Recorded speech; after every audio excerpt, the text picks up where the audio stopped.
તો વાત કરીએ ભાવનગરની, તો ભાવનગરમાં યુવક સાથે મારામારીનો મામલો કે જ્યાં ઇજાગ્રસ્ત યુવકનું સારવાર દરમિયાન મોત નીપજ્યું છે, ત્યારે માર મારી હત્યા કરનાર શખ્સને જેલ હવાલે કરવામાં આવ્યો છે।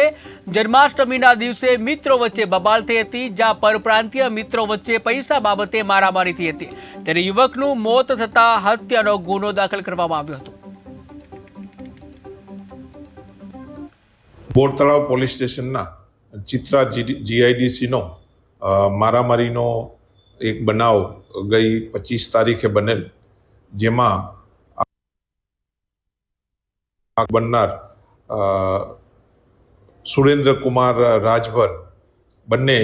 ઉત્તર પ્રદેશના રહેવાસી અને અહીંયા ચિત્રા જીઆઈડીસીમાં બંને એક રૂમમાં રહેતા હતા। ગઈ 25 તારીખના રવિવારના રોજ બંને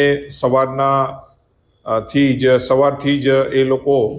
ફરવા માટે નીકળી ગયેલા અને આશરે 5 વાગે ફરી અને રૂમ પર આવ્યા। બાદમાં આ કામના જે આરોપી જે છે સુરેશકુમાર રાજભરે આ કામના જે ભોગ બનનાર સુરેન્દ્રકુમાર રાજભરને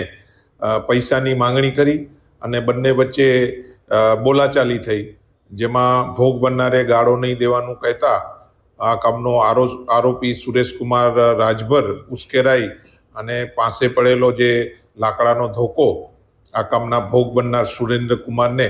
માથામાં મારતા બાદમાં આ જે ભોગ બનનારને સર્ટી હોસ્પિટલમાં દાખલ કરવામાં આવેલ અને આજે તેનું મૃત્યુ